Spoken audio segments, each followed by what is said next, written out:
जय हिंद, वंदे मातरम। दोस्तों स्वागत करता हूं आप सभी का आपके अपने परिवार दीक्षित एजुकेशन अड्डा पर। दोस्तों आप रेलवे ग्रुप डी का एग्जाम या दोस्तों कोई सा भी एक दिवसीय एग्जाम देने जा रहे हैं, आप लोगों के लिए वीडियो रामबाण साबित होने वाली है। दोस्तों अब रेलवे ग्रुप डी में ऐसे ही सवाल पूछे जा रहे हैं। सारे सवालों को आप अपनी कॉपी के अंदर वन लाइनर नोट्स के रूप में नोट करते चलिएगा। और दोस्तों आप एग्जाम में बैठेंगे तो इस वीडियो को आप याद करेंगे। इस वीडियो के माध्यम से आपको 2 से 4 नंबर हूबहू छपे हुए मिलेंगे आपकी परीक्षा के अंदर। आइए दोस्तों बिना देरी किए हुए सबसे पहले सवाल की ओर बात करते हैं। दोस्तों हमारा पहला सवाल है, हाइड्रोजन का कौन सा समस्थानिक रेडियो एक्टिव होता है? अति महत्वपूर्ण और बहुत ही जबरदस्त सवाल है। हाइड्रोजन का कौन सा ऐसा समस्थानिक है जो रेडियो एक्टिव होता है? पहला समस्थानिक है, दूसरा समस्थानिक है, तीसरा समस्थानिक है, इनमें से कोई नहीं। दोस्तों प्रोटियम होगा, ड्यूटेरियम होगा या ट्राइटियम होगा? क्या होगा आपका सही जवाब? दोस्तों जैसा कि आप सब जानते हैं कि हाइड्रोजन के 3 समस्थानिक होते हैं। दोस्तों कौन कौन से? 1H1 और 1H2 1H3। दोस्तों हाइड्रोजन के ये 3 समस्थानिक होते हैं। दोस्तों पहले को क्या कहते हैं? प्रोटियम। दूसरे को क्या कहते हैं? ड्यूटेरियम। तीसरे को क्या कहते हैं? टाइटेरियम। दोस्तों इनमें से ऐसा कौन सा ऐसा समस्थानिक है जो दोस्तों रेडियो एक्टिव होता है? अति महत्वपूर्ण सवाल है। दोस्तों आपको बता दें हाइड्रोजन का जो तीसरा समस्थानिक होता है, कौन सा दोस्तों? ट्राइटियम। ये दोस्तों रेडियो एक्टिव होता है, इसको आप नोट करके रखिएगा। अति महत्वपूर्ण सवाल है। आपसे पूछा जा सकता है कि हाइड्रोजन के कितने समस्थानिक होते हैं, तो आपका जवाब होगा 3। और दोस्तों अगर आपसे नाम पूछे जाते हैं तो कौन कौन से होंगे? प्रोटियम, ड्यूटेरियम और ट्राइटियम। अगर दोस्तों आपसे पूछा जाता है कि हाइड्रोजन का कौन सा ऐसा समस्थानिक है जो रेडियो एक्टिव होता है, तो आपका जवाब क्या होगा? दोस्तों तीसरा समस्थानिक जो होता है वो रेडियो एक्टिव होता है, यानी कि ट्राइटियम। इसको आप नोट करके रखिएगा, बहुत ही जबरदस्त सवाल है। तो चलिए दोस्तों बात करते हैं अपने अगले सवाल को लेकर। दोस्तों हमारा अगला सवाल है, रेडियो एक्टिविटी की खोज किसने की थी? बहुत ही जबरदस्त सवाल है।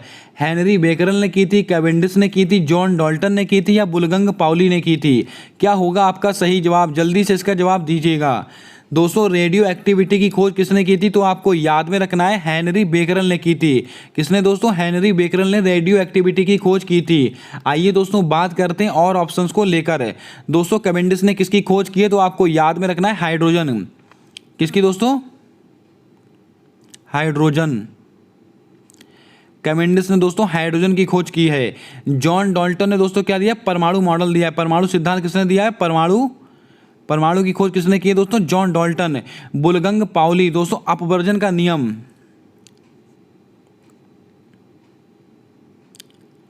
अपवर्जन का नियम दोस्तों किसने दिया है? बुलगंग पाउली ने दिया है। इसको आप ध्यान में रखिएगा। दोस्तों अपवर्जन का नियम क्या कहता है कि चारों क्वांटम संख्याओं के मान समान नहीं हो सकते हैं।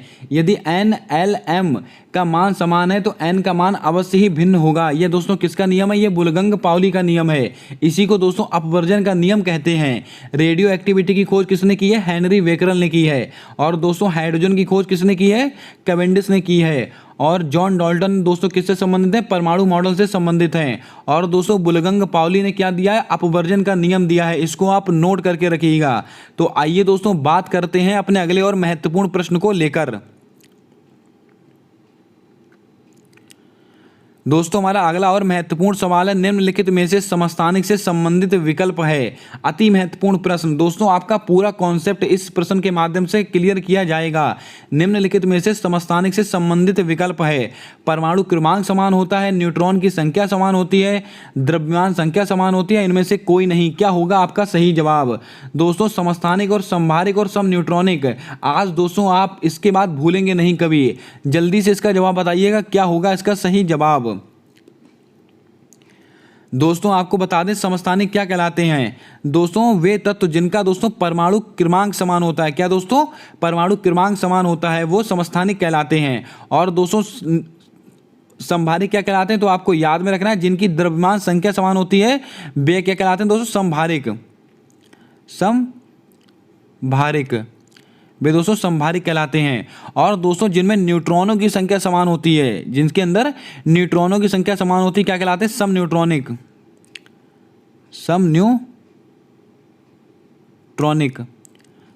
इसको आप ध्यान में रखिएगा। दोस्तों जिनका परमाणु क्रमांक समान होगा वे दोस्तों समस्थानिक कहलाते हैं, और जिनका दोस्तों परमाणु भार यानी कि द्रव्यमान संख्या समान होगी वे समभारिक कहलाते हैं, और दोस्तों जिनके न्यूट्रॉनों की संख्या समान होती है वे क्या कहलाते हैं, तो समन्यूट्रॉनिक कहलाते हैं। दोस्तों बहुत बच्चों को कंफ्यूज होता है कि परमाणु क्रमांक कहाँ होता है, परमाणु भार कहाँ होता है। आज के बाद आप कभी नहीं बोलेंगे कि परमाणु क्रमांक कहाँ होता है और परमाणु भार कहाँ होता है। दोस्तों आइए मैं आपको बताता हूँ कि कौन सा कहाँ पर होता है। इसको थोड़ा मैं मिटा देता हूँ पहले जरा इसको।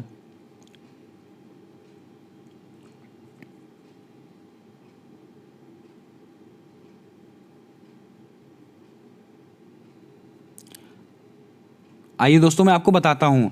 दोस्तों जैसे कि मान लीजिए कोई सा भी एक तत्व है, जैसे कि मान लीजिए सोडियम ही है, कोई सा भी एक ले लीजिएगा। यहाँ पर अगर मैं इसको 2 लिख दूँ, यहाँ पर अगर मैं यहाँ पर 3 लिख दूँ, दोस्तों ये जो ऊपर होता है ये क्या कहलाएगा, ये द्रव्यमान संख्या कहलाएगी यानी कि परमाणु भार कहलाएगा। और दोस्तों जो नीचे लिखी होती है वो क्या कहलाती है, वो परमाणु क्रमांक कहलाता है। इसको आप नोट करके रखिएगा। और दोस्तों इनका जो अंतर होता है यानी कि दोस्तों अगर आप परमाणु भार में से परमाणु क्रमांक घटा देते हैं तो दोस्तों क्या निकल के आता है, वो दोस्तों न्यूट्रॉनों की संख्या निकल के आ जाती है। इसको आप ध्यान में रखिएगा। अगर दोस्तों आप परमाणु भार में से परमाणु क्रमांक घटा देंगे तो दोस्तों किसकी संख्या निकल कर आएगी, तो दोस्तों न्यूट्रॉनों की संख्या निकल कर आएगी। इसको आप नोट करके रखिएगा। अति महत्वपूर्ण कॉन्सेप्ट है। उम्मीद करता हूं दोस्तों पूरा कॉन्सेप्ट आपको समझ में आया होगा।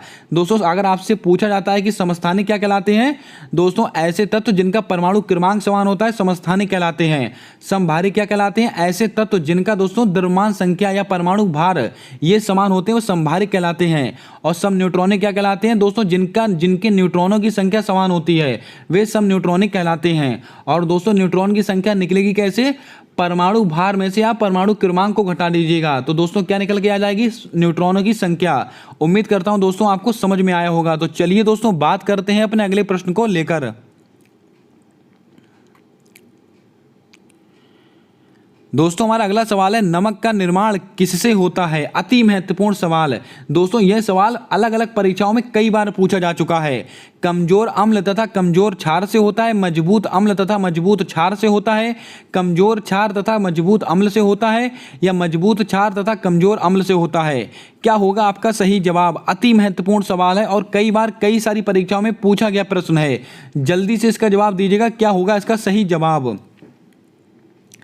दोस्तों आपको बता दें नमक का जो निर्माण होता है वो मजबूत अम्ल तथा मजबूत क्षार से होता है।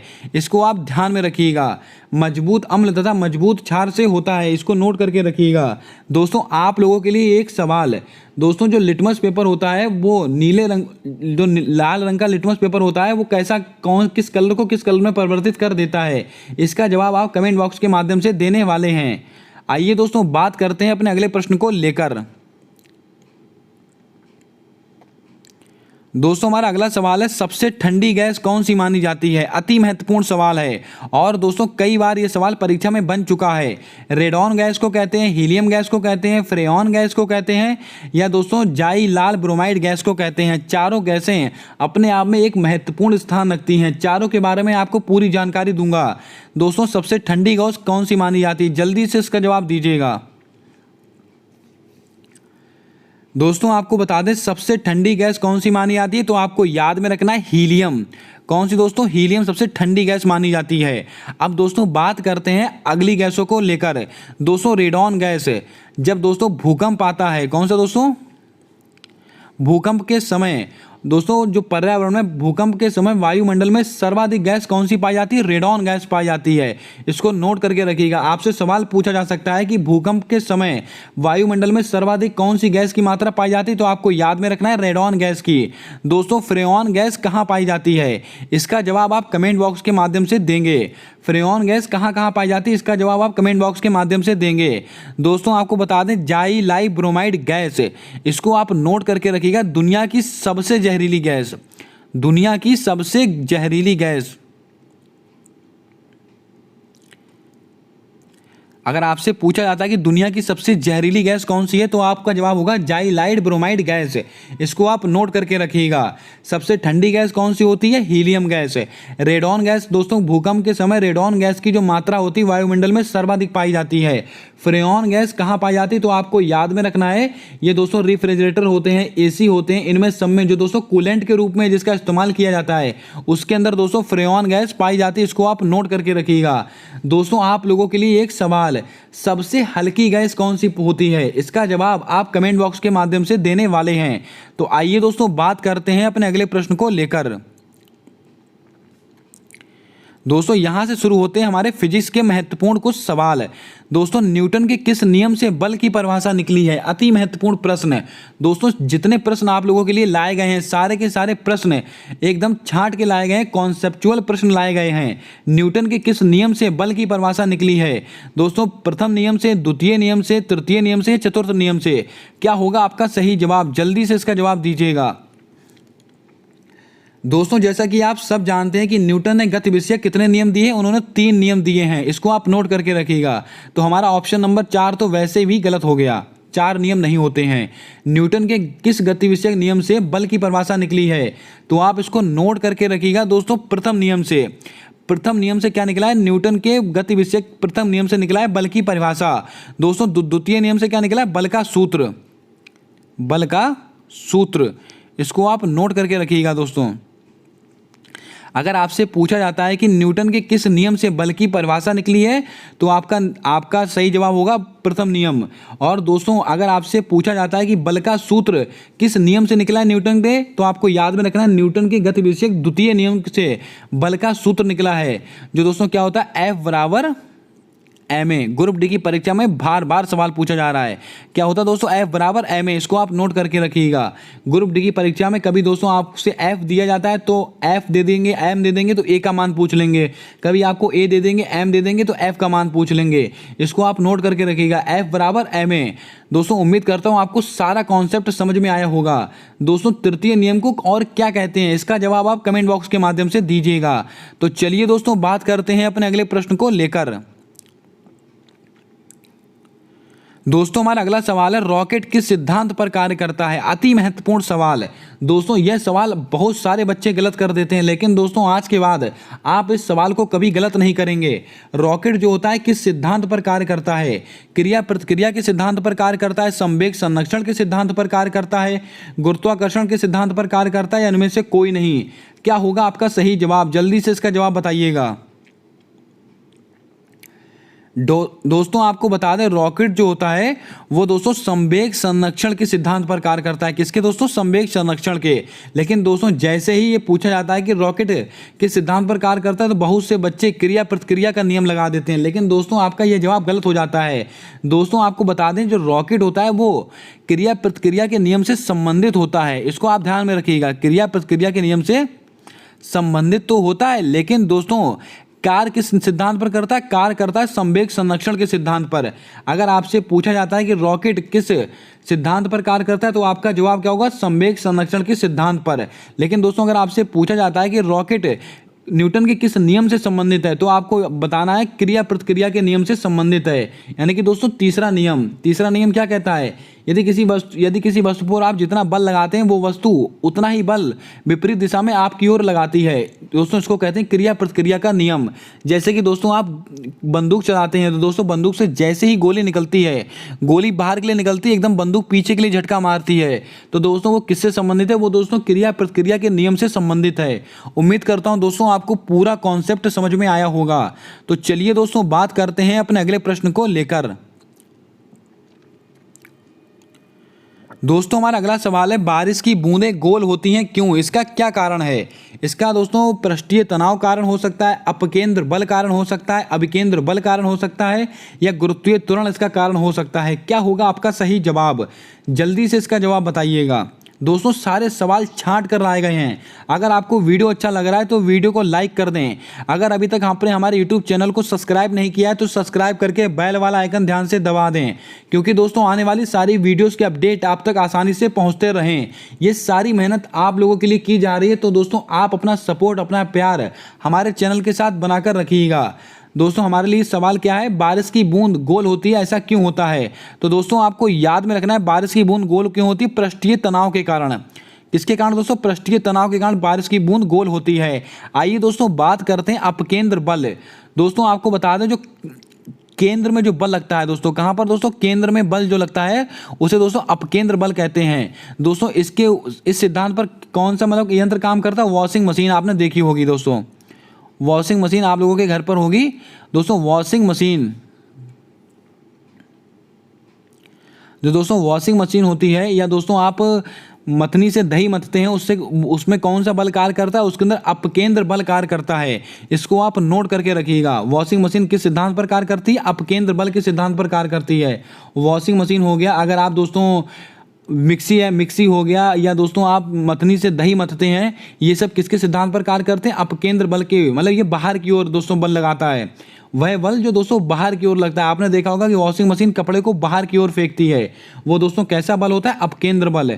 अब दोस्तों बात करते हैं अभिकेंद्र बल की। दोस्तों आप एक धागे में एक गिट्टी को बांधिए और उसको दोस्तों गोल गोल नचाइए। दोस्तों जो बल आपको एक ऊपर की ओर लगता है, यानी कि दोस्तों एक परिधि में जो बल लगता है उसको अभिकेंद्र बल कहते हैं। दोस्तों ये सर्वश्रेष्ठ उदाहरण है इस बल का, इसको ध्यान में रखिएगा। दोस्तों आपके लिए एक सवाल, गुरुत्वीय त्वरण का मात्रक क्या होता है? और दोस्तों गुरुत्वीय त्वरण का मात्रक नहीं, गुरुत्वीय त्वरण कैसी राशि है? सदिश राशि है या अदिश राशि है? इसका जवाब आप कमेंट बॉक्स के माध्यम से बताइएगा। तो आइए दोस्तों बात करते हैं अपन अगले प्रश्न को लेकर और महत्वपूर्ण सवाल को लेकर। दोस्तों हमारा अगला सवाल है, एक अश्व शक्ति में कितने वाट के बराबर होती है? यानी कि दोस्तों एक अश्व शक्ति कितने वाट के बराबर होती है? दोस्तों बहुत ही कंफ्यूजन भरा सवाल है और कई बार परीक्षा में बार बार ये सवाल पूछा जाता है। दोस्तों आज के बाद इसको आप कभी भूलेंगे नहीं। बताइएगा इसका क्या जवाब होगा? 536 वाट, 746 वाट, 824 वाट, 646 वाट, क्या होगा आपका सही जवाब? दोस्तों जो गुरुत्वीय त्वरण होता है, जो एक अश्व शक्ति होती है, इसमें कितने वाट होते हैं? तो आपको याद में रखना है 746 वाट। कितने दोस्तों? 746 वाट होते हैं एक अश्व शक्ति के अंदर। इसको आप नोट करके रखिएगा। दोस्तों आप लोगों के लिए एक सवाल है, दोस्तों जो न्यूटन होता है उसका दोस्तों मात्रक क्या होता है? या दोस्तों बल का मात्रक क्या होता है?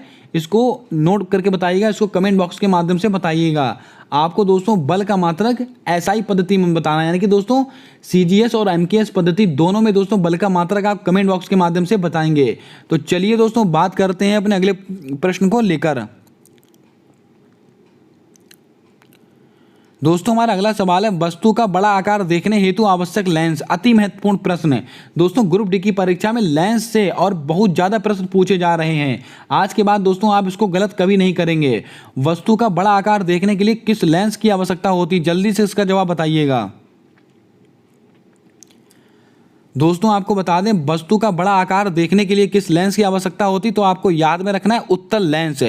दोस्तों इसको आप कैसे याद करेंगे? दोस्तों आप सबने गाड़ी के साइड मिरर देखे होंगे, उसके अंदर दोस्तों उसके अंदर उत्तल लेंस का प्रयोग करते हैं, क्योंकि दोस्तों जो पीछे के वाहन है वो बड़े दिखाई दे हमको, तभी दोस्तों उनसे बचाव किया जा सकता है। तो आपसे अगर पूछा जाता है कि गाड़ी के साइड मिरर होते हैं उसके अंदर किस लेंस का प्रयोग करते हैं? उत्तल लेंस का। और दोस्तों आपको बता दें, जो वस्तु के छोटे आकार को देखने के लिए उसमें अवतल लेंस का उपयोग करते हैं। दोस्तों आप डेंटिस्ट के पास गए होंगे, यानी कि दोस्तों दांतों के डॉक्टर के पास गए होंगे। दोस्तों दांतों के डॉक्टर के पास जो लेंस होता है जिससे वह हमारे दांतों में देखता है, वो दोस्तों उसमें अवतल लेंस का प्रयोग होता है, क्योंकि दोस्तों किसी वस्तु के सूक्ष्म छोटे से छोटे आकार को देखने के लिए किसका उपयोग करते हैं? अवतल लेंस का प्रयोग करते हैं। दोस्तों उत्तल लेंस का मान कैसा होता है? तो आपको याद में रखना है धनात्मक। ग्रुप डी की परीक्षा में पूछा गया प्रश्न, अवतल लेंस का मान कैसा होता है? ऋणात्मक। इसको आप नोट करके रखिएगा। दोस्तों उत्तल लेंस किस दृष्टि दोष के लिए काम में आता है? तो आपको याद में रखना है आपको मैंने बताया हुआ है उत्तल लेंस। दोस्तों आपको कैसा याद करवाया था मैंने? ऊ निकल रहा है, उसमें छोटू ऊ की पाई निकल रही है, दूर ऊ की इसमें भी पाई निकल रही है, ऊ की इसमें पाई निकल रही है। तो दूर दृष्टि दोष के लिए उत्तल लेंस का प्रयोग करते हैं। और दोस्तों अवतल लेंस के लिए निकट दृष्टि दोष। निकट, आप दोस्तों एक बार निकट बोल के देखिए, निकट आ निकल रहा है, आ से अवतल लेंस। इसको आप ऐसे याद कीजिएगा। दोस्तों आप कई बार कंफ्यूज हो सकते हैं, लेकिन दोस्तों आप इसको ऐसे याद करेंगे तो कभी कंफ्यूज नहीं होंगे। वस्तु का बड़ा आकार देखने के लिए किसका आवश्यक होता है? उत्तल लेंस का। छोटे आकार के लिए अवतल लेंस का। अवतल लेंस का मान कैसा होता है? ऋणात्मक। उत्तल लेंस का मान कैसा होता है? धनात्मक। दोस्तों उत्तल लेंस से दूर दृष्टि दोष के लिए किस लेंस का प्रयोग करते हैं? उत्तल लेंस का। निकट दृष्टि दोष के लिए अवतल लेंस का। उम्मीद करता हूं दोस्तों सारे क्वेश्चन आपको याद हो गए होंगे, रट गए होंगे। तो चलिए दोस्तों बात कर लेते हैं अपने अगले और महत्वपूर्ण सवाल को लेकर। दोस्तों यहां से शुरू होती है हमारी बायोलॉजी।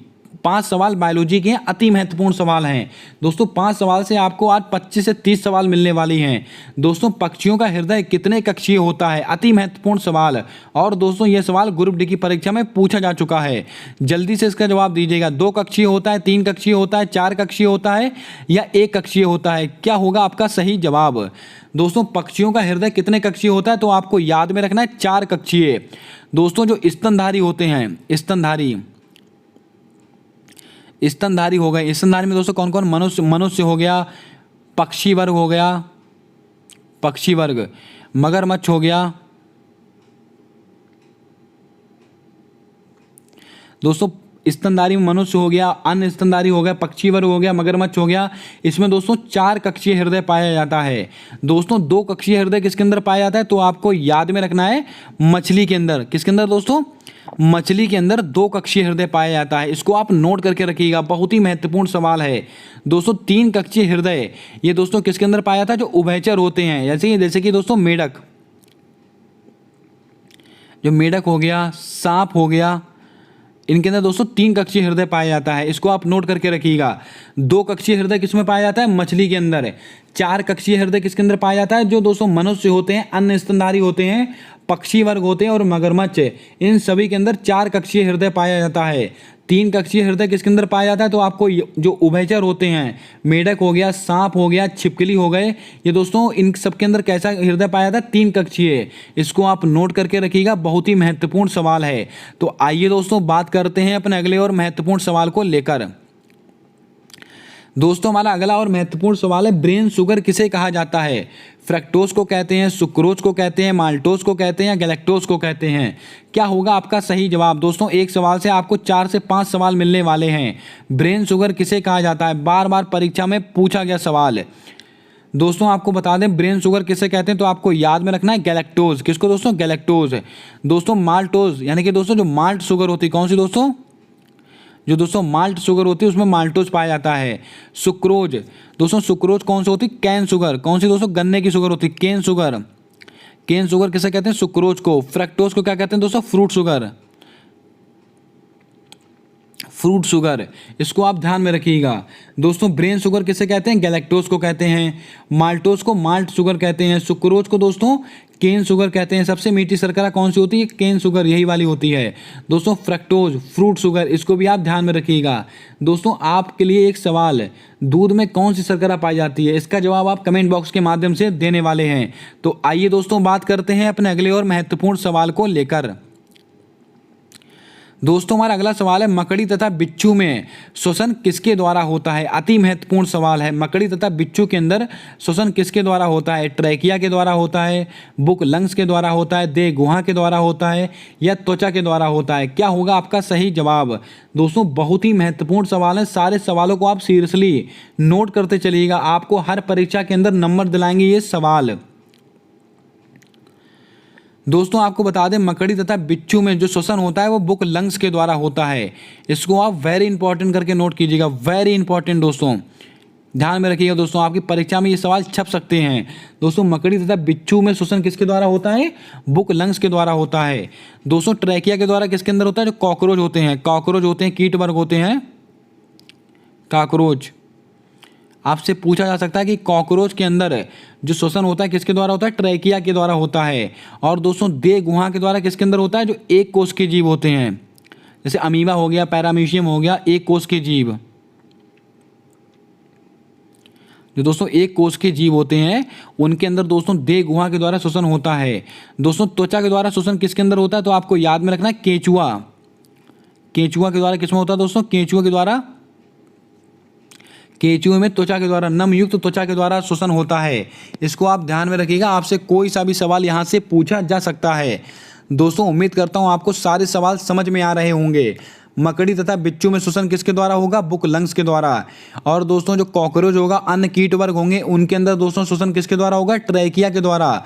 और दोस्तों जो देह गुहा के द्वारा किसमें श्वसन होता है? एक कोष के जीव में होता है। और दोस्तों त्वचा के द्वारा किसके अंदर श्वसन होता है? तो आपको याद में रखना है केंचुए में होता है, यानी कि त्वचा के द्वारा केंचुए में होता है। इसको आप ध्यान में रखिएगा। तो चलिए दोस्तों बात करते हैं अपने अगले प्रश्न को लेकर। दोस्तों हमारा अगला सवाल है, उत्सर्जन का रासायनिक भाग कहाँ पूर्ण होता है? अति महत्वपूर्ण प्रश्न। यकृत में पूर्ण होता है, किडनी में पूर्ण होता है, यूरोक्रोम में पूर्ण होता है या नेफ्रॉन में पूर्ण होता है? आइए दोस्तों बात करते हैं इस सवाल को लेकर। अति महत्वपूर्ण और बहुत ही डीप सवाल है। यह उत्सर्जन का जो रासायनिक भाग होता है वह कहाँ पर पूर्ण होता है? तो दोस्तों आपको बता दें, उत्सर्जन का जो रासायनिक भाग होता है वह दोस्तों यकृत में पूर्ण होता है। कहाँ पर दोस्तों? यकृत में। इसको आप नोट करके रखिएगा। मानव शरीर की सबसे बड़ी ग्रंथि कौन सी है? यकृत। इसको आप ध्यान में रखिएगा। और दोस्तों उत्सर्जन का दोस्तों यांत्रिक भाग होता है, जो यांत्रिक भाग होता है वो कहाँ पर पूर्ण होता है? वक्र में, किडनी में। जो दोस्तों यांत्रिक भाग होता है, यांत्रिक भाग, दोस्तों उत्सर्जन का रासायनिक भाग कहाँ पर पूर्ण होगा? यकृत के अंदर। उत्सर्जन का दोस्तों जो यांत्रिक भाग होता है वो कहाँ पर पूर्ण होता है? किडनी के अंदर। मानव शरीर की सबसे बड़ी ग्रंथि कौन सी होती है? यकृत। लेकिन दोस्तों अगर आपसे पूछा जाता है कि मानव शरीर की सबसे बड़ी अंतःस्रावी ग्रंथि कौन सी होती है, तो थायराइड। इसको आप नोट करके रखिएगा। बहुत ही छोटा सा अंतर है और बार बार सवाल पूछा जाता है। यूरोक्रोम, दोस्तों जो मूत्र का पीला रंग होता है, किसका दोस्तों? जो मूत्र का पीला रंग होता है वो दोस्तों किसके कारण होता है? यूरोक्रोम के कारण होता है। मूत्र का पीला रंग किसके कारण होता है? यूरोक्रोम के कारण होता है। नेफ्रॉन, दोस्तों वक्र की क्रियात्मक और रचनात्मक इकाई किसको कहते हैं? नेफ्रॉन को कहते हैं। यानी कि किडनी की अगर आपसे पूछा जाता है किडनी की क्रियात्मक और रचनात्मक इकाई कौन सी होती है, तो आपको याद में रखना है नेफ्रॉन। इसको आप ध्यान में रखिएगा। तो चलिए दोस्तों बात करते हैं आज के अंतिम और महत्वपूर्ण सवाल को लेकर। दोस्तों हमारा अंतिम और महत्वपूर्ण सवाल है, लाल रुधिर कणिकाओं की गणना हेतु यंत्र कौन सा है? अति महत्वपूर्ण सवाल है, बिल्कुल नया सवाल आपको लगेगा। लाल रुधिर कणिकाओं हेतु कौन सा यंत्र दोस्तों इसकी गणना के लिए उपयोग में लाया जाता है? बैरोमीटर कहते हैं, स्फिग्मोमैनोमीटर का उपयोग करते हैं, हीमोसाइटोमीटर का उपयोग करते हैं, ओडोमीटर का उपयोग करते हैं। चारों ऑप्शन अति महत्वपूर्ण है। जल्दी से इसका जवाब बताइएगा, क्या होगा इसका सही जवाब? दोस्तों आपको बता दें, लाल रुधिर कणिकाओं की गणना हेतु कौन सा यंत्र का प्रयोग करते हैं, तो आपको याद में रखना है हीमोसाइटोमीटर। इसको आप ध्यान में रखिएगा। दोस्तों रक्तदाब, ग्रुप डी की परीक्षा में पूछा गया सवाल। स्फिग्मोमैनोमीटर के द्वारा क्या होता है? रक्तदाब मापते हैं। बैरोमीटर के द्वारा दोस्तों क्या मापा जाता है? कमेंट बॉक्स के माध्यम से बताएंगे आप। बैरोमीटर के द्वारा क्या मापा जाता है? ओडोमीटर के द्वारा दोस्तों क्या मापा जाता है? स्पीड। उम्मीद करता हूं दोस्तों सारे सवाल आपको समझ में आए होंगे। लाल रुधिर कणिकाओं की गणना हेतु कौन सा यंत्र है? हीमोसाइटोमीटर। दोस्तों स्फिग्मोमैनोमीटर के द्वारा क्या मापा जाता है? रक्तदाब मापा जाता है।